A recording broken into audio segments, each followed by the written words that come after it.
Iván Guzmán didn't step into El Chapo's empire quietly. He walked into the inheritance with something completely different: money.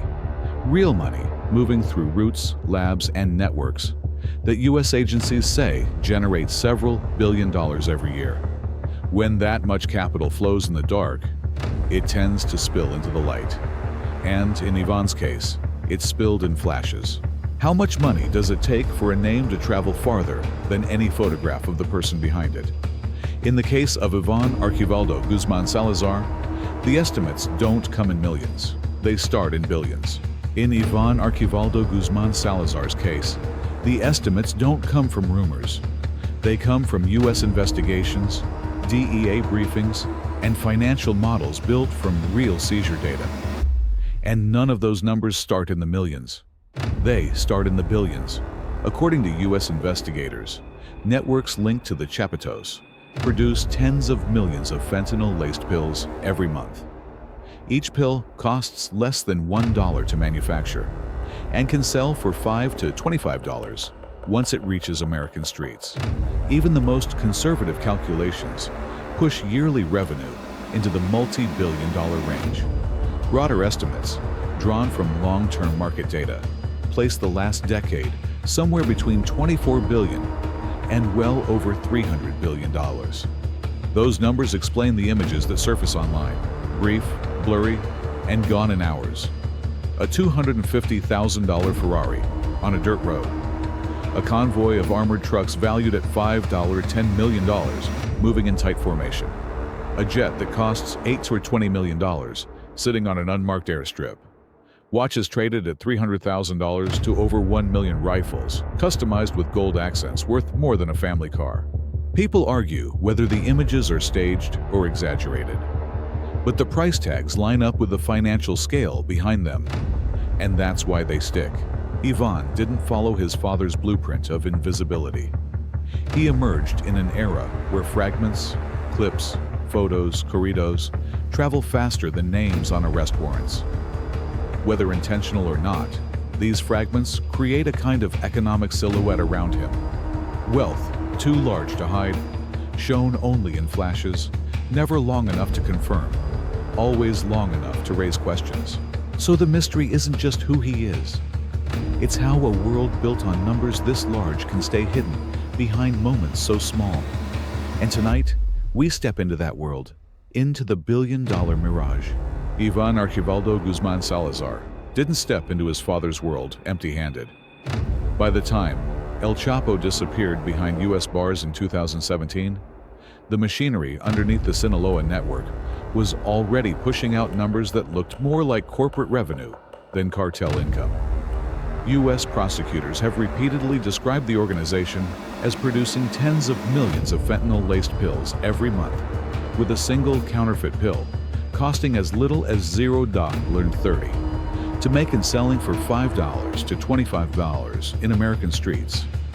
Even at the lowest estimates, that price gap alone could generate over $2 to $3 billion per year. And that's just one product line. Financial analysts who've studied seizure data, precursor shipments, and market demand often place the broader Chapitos revenue somewhere between $24 billion and more than $300 billion over the last decade. No one knows the exact figure.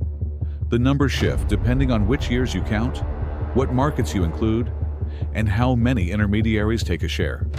But even conservative models show that Iván stepped into a machine that produced more cash per month than some Latin American corporations do in a full quarter.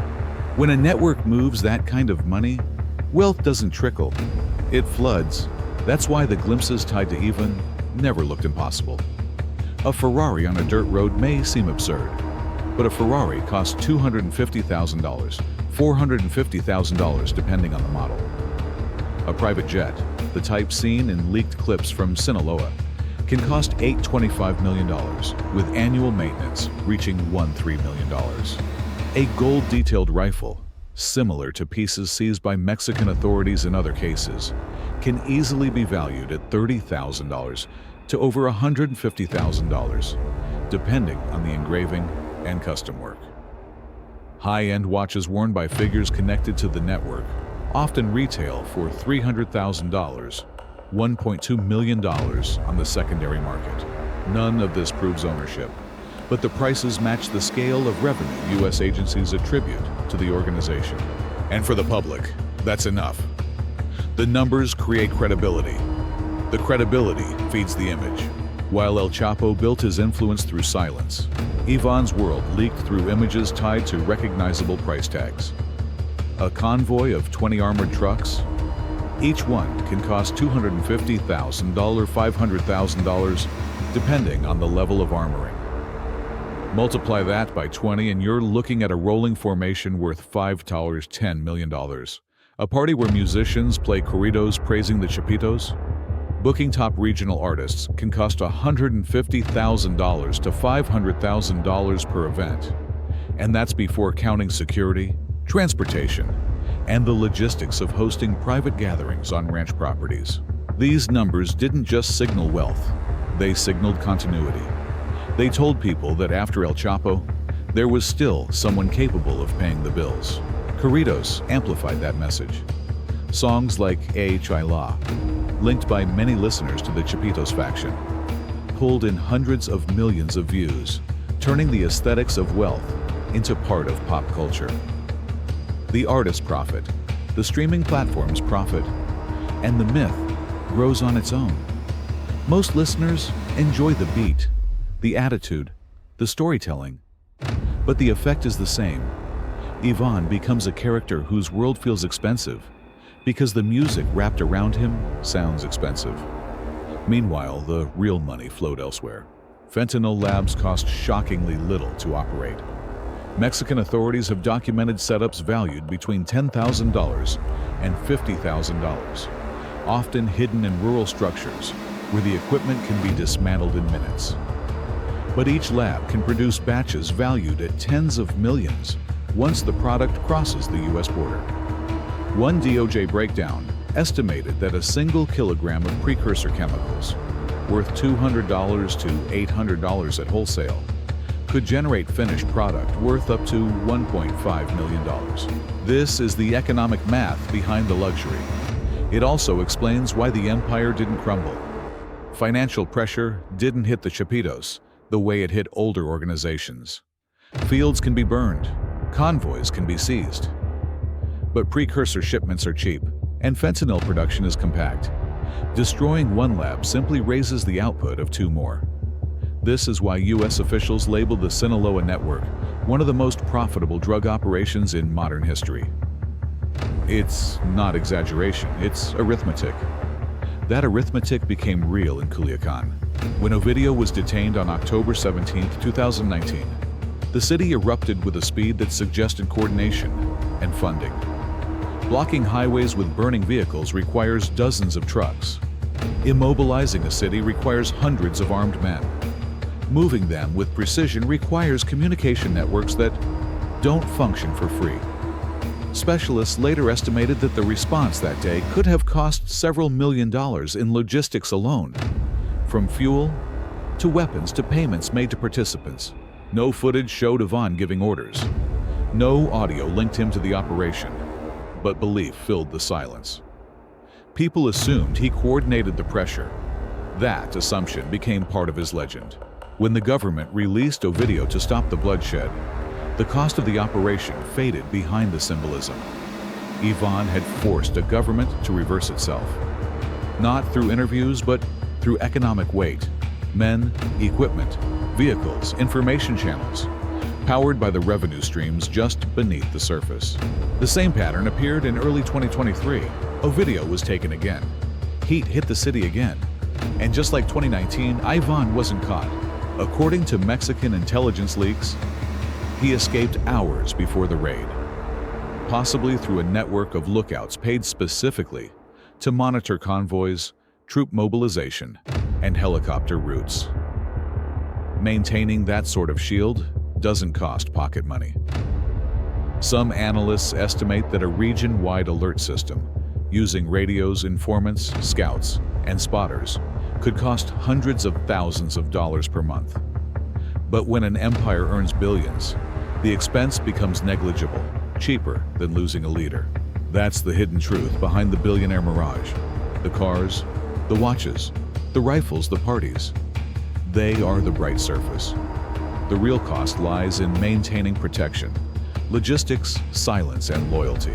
In towns across Sinaloa, people talk less about the luxury and more about the infrastructure behind it. Food deliveries to isolated communities, medical support offered by intermediaries, cash disbursements during droughts or blackouts. Social scientists studying the region estimate that these unofficial support networks can involve millions of dollars each year. Part aid, part influence, part survival mechanism. To people living far from the violence, Iván's world looks like a billionaire lifestyle. To those closer to the organization, it looks like a machine fueled by endless cash flow, where every shiny object hides a darker cost somewhere else. By the time you add the numbers, the picture becomes clearer. A $300 million revenue year funds the illusion. A $3 million convoy protects the operators. A $500,000 corrido amplifies the myth. A $20 million jet moves leaders within hours. A $150,000 rifle becomes a symbol, not a tool. A $30 billion decade creates the story that refuses to die. This is why Iván's influence doesn't require speeches. It requires economics. The Mirage shines because the machine beneath it keeps running. And in the world surrounding the eldest son of El Chapo, both the shine and the machine are still moving. For all the talk about billions, the jets, the armored fleets, the watches that look like they belong in auction houses instead of ranches in Sinaloa, Iván Archivaldo Guzman Salazar today is mostly a name that moves through documents, not through public life. The luxury still floats around online in the form of a photo here, a short clip there, but the man himself has faded into something closer to an outline. In 2025, the U.S. Treasury moved to freeze anything tied to him. Companies, aliases, whatever could be traced on paper. And the announcement read more like a warning than a press release. Around the same time, investigators described a raid in Culiacan, where he supposedly slipped out through a hidden tunnel before anyone reached the front door.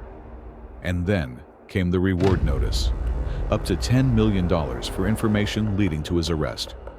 It's a large number, but in a strange way, it only underlines how little anyone actually sees him now. That's the odd part of this entire story.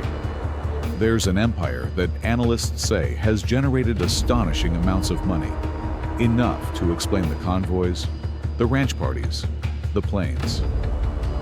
Yet the person attached to that empire doesn't appear in the world those images portray. No public outings, no interviews, no celebrations, nothing. If the wealth still exists, and the investigations suggest it does, then it's sitting behind layers of distance and fear and constant relocation. The shine is still online. The man behind it is somewhere else entirely, and it leaves us with a simple, uncomfortable question. After all the revenue, the songs, the myth-making, what does Iván Guzmán actually hold on to now? Power?